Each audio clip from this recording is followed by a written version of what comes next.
یہ بات ہے مکہ کی، یہ بات ہے کعبہ کی، اور یہ بات ہے ان لوگوں کی جو سمجھ بیٹھے تھے کہ ان کی طاقت ہی سب کچھ ہے۔ یہ میرا فیصلہ ہے اور تم سب کو اسے ماننا ہی ہوگا، اس میں کوئی بحث نہیں ہوگی۔ سوچئے، ریگستان کی تیز گرم ہوا چل رہی ہے، ریت کے طوفان اٹھ رہے ہیں، دور دور تک سوکھی زمین، لیکن اسی ریگستان کے بیچ ایک شہر ہے، مکہ، اور مکہ کے بیچ کھڑا ہے کعبہ۔ یہی وہ گھر ہے جسے حضرت ابراہیم علیہ السلام اور ان کے بیٹے حضرت اسماعیل علیہ السلام نے اللہ کے حکم سے بنایا تھا۔ وہیں رہتے تھے قریش، عرب کا سب سے طاقتور قبیلہ، سب سے امیر، سب سے زیادہ اثر رکھنے والا۔ لیکن اسی شہر میں ایک اور شخص پیدا ہوا، سچ بولنے والا، امانت دار، جنہیں لوگ کہتے ہیں الامین۔ وہی شخص جو آگے چل کر اللہ کے آخری نبی بنے، حضرت محمد صلی اللہ تعالیٰ علیہ وسلم۔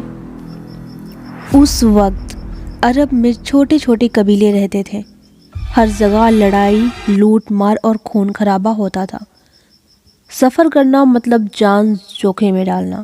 لیکن جب قریش کے اونٹ نکلتے، ان پر ہوتا تھا کپڑا، سونا، چاندی، کھجور، تجارتی کا سامان، اور کوئی ان کا راستہ نہیں روکتا تھا۔ لوگ کہتے تھے یہ کعبہ والوں کا قبیلہ ہے، انہیں ہاتھ مت لگانا، یعنی ان کی حفاظت کا وجہ ان کی طاقت نہیں، کعبہ احترام تھا۔ لیکن دھیرے دھیرے ان کے دل میں گھمنڈ آ گیا تھا۔ سوچئے، ایک محفل لگی ہے، مکہ کے بڑے بڑے سردار بیٹھے ہیں، ان میں ابو جہل، ابو لہب اور دوسرے مشرک سردار شامل تھے۔ ایک سردار فخر سے کہتا ہے، قریش ہیں، ہماری تجارت یامان سے لے کر شام تک پھیلی ہوئی ہے، ہمارے خزانے سونے سے بھرے ہوئے ہیں۔ دوسرا ہنس کر کہتا ہے، کعبہ ہمارے پاس ہے، اہلیہ عرب کے لوگ ہمیں ہاتھ نہیں لگاتے، ہماری تجارت چل رہی ہے، اس کا مطلب ہم خود طاقتور ہیں، ہمیں کسی کا ڈر نہیں۔ تیسرا سردار کیا کہتا ہے؟ بھوک، خوف، یہ سب کمزور قابلوں کے لیے ہوتا ہے، ہم قریش ہیں۔ پھر جب نبی صلی اللہ تعالیٰ علیہ وسلم انہیں توحید کی دعوت دیتے ہیں تو وہ کہتے ہیں، ایک اللہ کی عبادت، ہم اپنے باپ دادا کا طریقہ چھوڑ دیں، یہ سب ہماری تجارت کو نقصان پہنچائے گا۔ انہیں ڈر تھا کہ اگر بت ہٹا دیا گیا تو لوگ مکہ آنا بند کر دیں گے، لیکن انہوں نے کبھی یہ نہیں سوچا کہ اگر اللہ چاہے تو ایک پل میں سب کچھ ختم ہو سکتا ہے۔ تب اللہ نے سورہ قریش نازل کی۔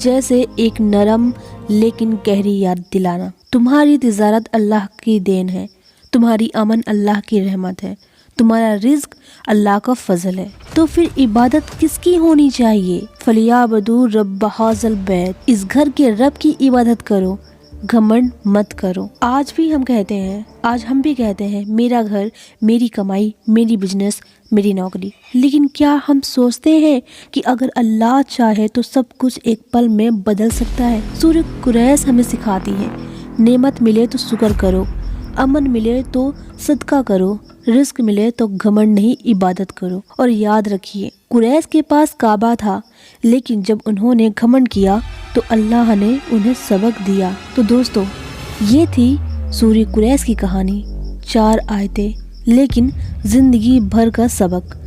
اگر آپ چاہتے ہیں کہ اللہ آپ کو بھی بھوک سے بچائے اور ڈر سے امن دے، آج سے شکر گزار بن جائیے۔